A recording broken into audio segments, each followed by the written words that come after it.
नौशेरा में उप मुख्यमंत्री सुरिंदर चौधरी का बीजेपी पर हमला। कहा, जनता से किए वादे पूरे करने में नाकाम रही सरकार। जम्मू कश्मीर के उप मुख्यमंत्री सुरिंदर चौधरी ने नौशेरा दौरे के दौरान जनसभा को संबोधित करने के बाद डाकबंगला में मीडिया से बातचीत करते हुए भारतीय जनता पार्टी पर जमकर निशाना साधा।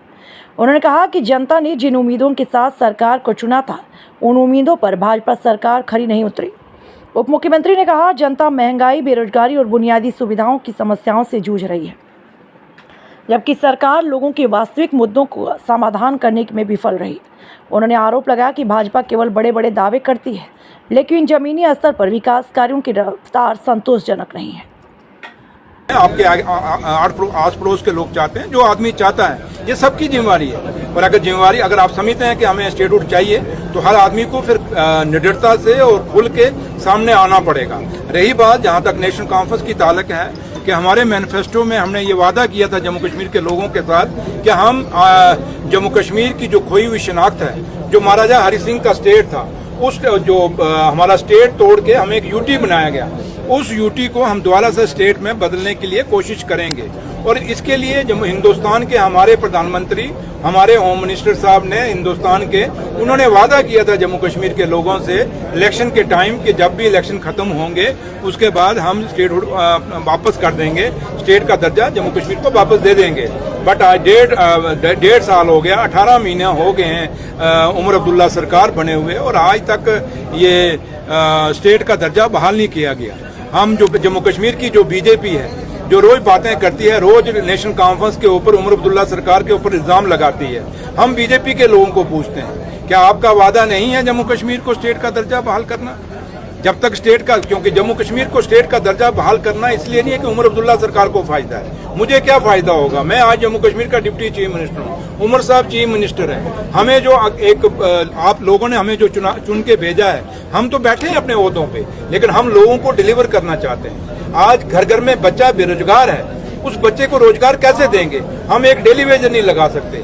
आपको याद होगा जब 2008 में सरकार बनी थी, उस समय कितने डेली वेजर लगाए थे उमर साहब ने? उमर साहब जब चीफ मिनिस्टर बने थे, वही डेली वेजर जो उस समय हमने लगाए, आज वो पक्का होने के लिए डिमांड कर रहे हैं। लेकिन पिछले 11-12 साल में यहाँ बीजेपी और पीडीपी की सरकार रही। क्या आप बीजेपी के लीडरों को पूछते हो कि भैया आप बताएं, या आप तो कहते हो कि नेशनल कॉन्फ्रेंस के लोगों ने इनको पक्का नहीं कर रहे हैं, हमें तो 18 महीने हुए, लेकिन ये तो बताएं बीजेपी के लोग कि 11-12 साल आपकी हुकूमत रही बीजेपी और पीडीपी की, क्यों नहीं डेली वेजरों को पक्का किया?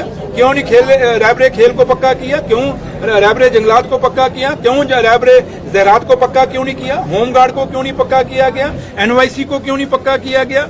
क्यों नहीं जो आपके लोग जो आज एनएचएम के हैं, आपकी आंगनवाड़ी हमारी लड़कियां हैं, उनकी क्यों नहीं काम किए गए? आशा वर्कर को क्यों नहीं काम किया गया? ये जरा आप सवाल, ये रोज जो यहाँ घूमते हैं आगे पीछे, और हम उनकी सिर्फ सुरिंदर चौधरी को क्रिटिसाइज करने के लिए उनसे बाइट लेते हैं। मुझे लगता है कि सुरिंदर चौधरी को के खिलाफ बाइट लेने से कुछ नहीं बनने वाला। बात ये होगी कि जम्मू कश्मीर के लोगों को क्या मिला, नौशेरा के लोगों को क्या मिला, क्या लोगों ने जिनका मकसद के लिए आप लोगों को लोग देखते हैं, लेकिन आप लोगों की भी जिम्मेवारी बनती है कि आप लोगों को एक इंसाफ करें, लोगों को एक दिखाएं उन लोगों के चेहरे जो लोग नहीं काम। आपके सामने आज नौशेरा काम हो रहे हैं, लेकिन नौशेरा में एक ऐसे लोग हैं, एक ऐसा पेज है जो रोज चढ़ता है, आपको दिखता नहीं है क्या? आप उस पेज के ऊपर क्यों नहीं बोलते? रोज कहता है, जब कोई दूसरे बाहर के लोग कहते हैं जी नौशेरा बहुत काम हो रहा है, बहुत काम हो रहा है, बहुत काम हो रहा है, तो क्या आप उन लोगों को पूछते हो कि भैया आप क्यों क्रिटिसाइज कर रहे हो? अगर नौशेरा के काम रुक जाएंगे तो नुकसान किसका होगा? क्या सड़कों पे आपके यहाँ के पत्रकारों ने नहीं चलना? क्या नौशेरा के लोगों ने नहीं चलना? क्या बीजेपी के लोगों ने इन सड़कों पे या इन पुलों को क्रॉस नहीं करना? इन चीजों से हमें ऊपर उठना होगा।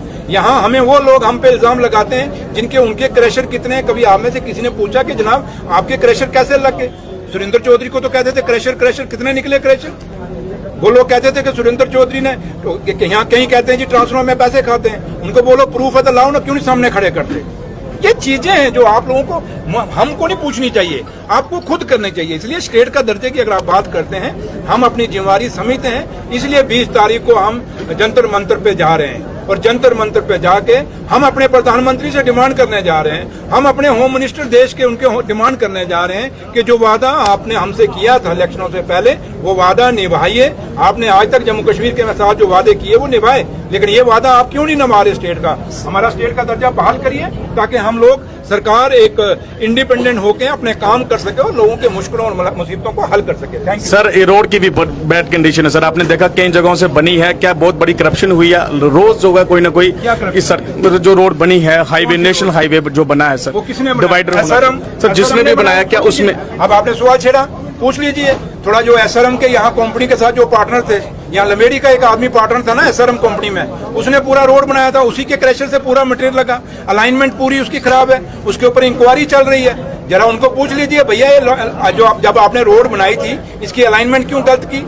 उन्हीं बंदों को पूछिए जो लमेड़ी में कुछ लोग बैठे हैं जो एसआरएम के पार्टनर हैं, आपके सामने वो ले में भी काम कर रहे हैं। वो वहाँ टनल जो है ये पाटा दूरिया में जो पीजी के पास टनल बन रही है उसमें भी एसआरएम के पार्टनर हैं लमेड़ी के कुछ लोग। उनको पूछिए कि आज जिस रोड पे एक्सीडेंट हो रहा है, ये आपका बगनोटी वाला, ये राजल वाला और ये लंबेड़ी वाला जो सियोट वाला रोड है, जिस लोगों ने बनाया ये आपके पड़ोस में तो हमारे यहाँ तो रहते हैं हमारे, जरा उनको पूछिए क्यों आपने ये गलत रोड बनाया, क्यों इसको बराबर क्यों नहीं किया? इसमें जिग जैग आप देखते नहीं कितना जिग जैग है, और जब ये बनाया गया इसके ऊपर आपने क्यों नहीं डिवाइडर लगाए? तो लगे जरा इनको पूछिए, ये रोज यहाँ घूमते हैं एक पीला सा कुर्ता पजामा पहन के, उनको जरा पूछ लीजिए। सर नहर का भी इशू है, खत्म हो चुकी है, लिफ्ट की भी बात की गई सर, नहर की बहुत बड़ी प्रॉब्लम, लमेड़ी तक सर पानी नहीं और जो बनी है। मैं मानता हूँ, लेकिन कुछ चीजें मैंने आपको पहले ही कहा मुश्किलें बहुत हैं सर। अब तो आप उम्मीद है हम क्यों स्टेट मांग रहे हैं, हम स्टेट क्यों मांग रहे हैं? यही बात के लिए कुछ चीजें आपको समझनी पड़ेगी।